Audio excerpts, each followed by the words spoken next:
D-Man here, 90s Mags, back again. Well, what can I say? Newcastle United 5, Crystal Palace 0. That is 6 wins in a row. Who would have thought it? On the back of the League Cup win, there was thoughts that we could be a bit complacent. But like my illustrious colleague Jefferson said, the bread and butter is the league. And in our search for Champions League football, we've responded in great fashion. Now, there's so much to discuss in this game, but let's take it from the top. So we started off well, created a few chances, and then the first goal comes from who else but Jacob Murphy, the man in form, having the season of his life, yeah? And what a hit, yeah? A bit like Tonali's against Brentford. However, this was no mistake, no accident. He actually meant this. The way he whipped that in with his right foot, you don't cross balls like that. And he had a little look at the keeper before he shot. 1-0, great finish. And like he said, the juices are flowing, the confidence is there, there's no surprise. But the game could have turned on its head with the brain fart from Nick Pope.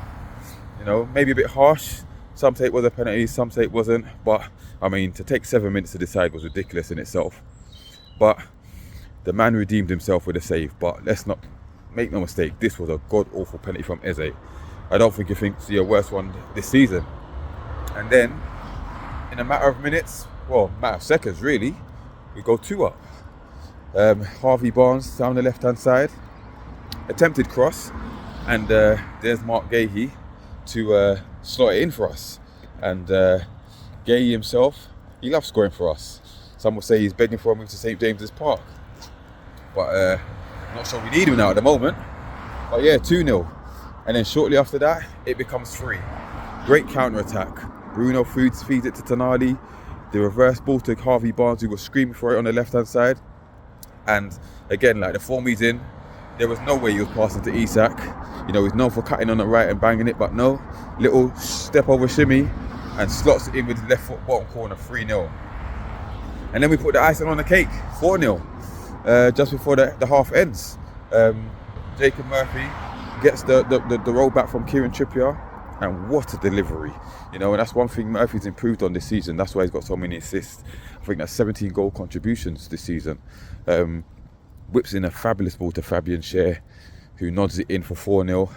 The game's officially over. And, you know, Alexander Isak, you know, best striker in the Prem, arguably Europe. You know, had a bit of a frustrating first half, you know, with the header that went over, the snapshot saved by Henderson, and the curl shot at the bottom, the near post by Henderson as well. So, you know, in a couple of goals he was fit, he's holding, waiting for the ball to be fed to him, and he looked a bit frustrated. But great strikers, they keep going. And he's got his opportunity early in the second half. An interception by Joe Linton again, 2 assists in 2 games. And there's Isak, with arguably the hardest finish of the game. Curls it bottom corner, 5-0. And like good coaches do, in times like this, we then reserve energy and rotate. So we brought on the subs on. Joe Linton went off, Bruno, Isak, Murphy, whatnot, and they were replaced, and we just saw the game out professionally.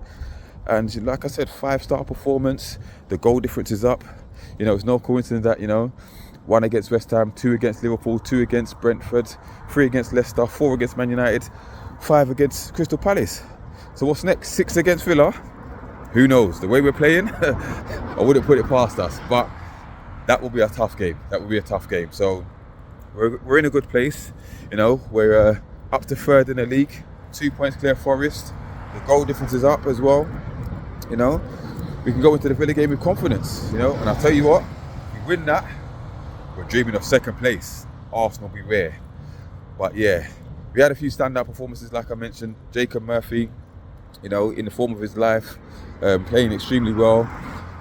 Some will say only Salah is currently better than him on form this season as a right winger. You know, dare we say England call up? Who knows? Dan Burn got his. Maybe it's Murphy's time. We'll see. And then Sandro Tonali. We have to speak about Sandro Tonali. Some days it gets boring because he puts in these man-of-the-match performances every game now. And listen, without Rodri being injured, listen, you can't see past him as the best midfielder in the Prem right now. You know, there's arguments for others than that. Declan Rice, Gavin Birch, you know, Caicedo, but Tonali's a level above right now. And what a player, what a signing. You know, the key to our midfield at the moment. You know, minimising Bruno's influence, and who would have thought that? So, you know, but like I said, the midfield three, currently the best in the league. So, and then you've got Tino Livramento. You know, he's come in on the left-hand side before being injured, and some would say he's performing better at left back than he does at right back. You know, and what I like about him is he's focused. He's worked on his delivery with his left foot down the left-hand side as well, and he's got a great combination with Barnes going on. You know, the conversation, who's got the better combination? You know, Tino and Barnes or Hall and Gordon? Because, you know, we can't forget what Hall and Gordon did throughout the season as well. But gives us options. You know, Kieran Trippier, a resurgence. Who would have thought it? Yeah, someone had him sold in January. You know, he's dipping form since late last season.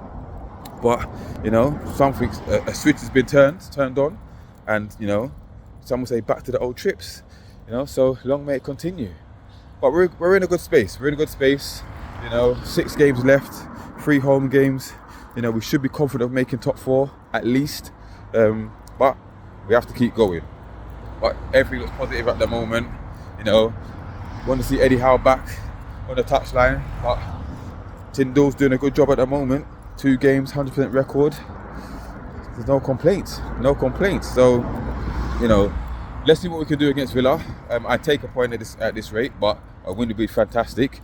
Not the end of the world if we do lose, but you never want to lose. But listen, this performance, 5-star. And again, we didn't get out of 3rd gear this time. You know, we were comfortable. You know, which is very promising. So let's see where we go from here. But from now.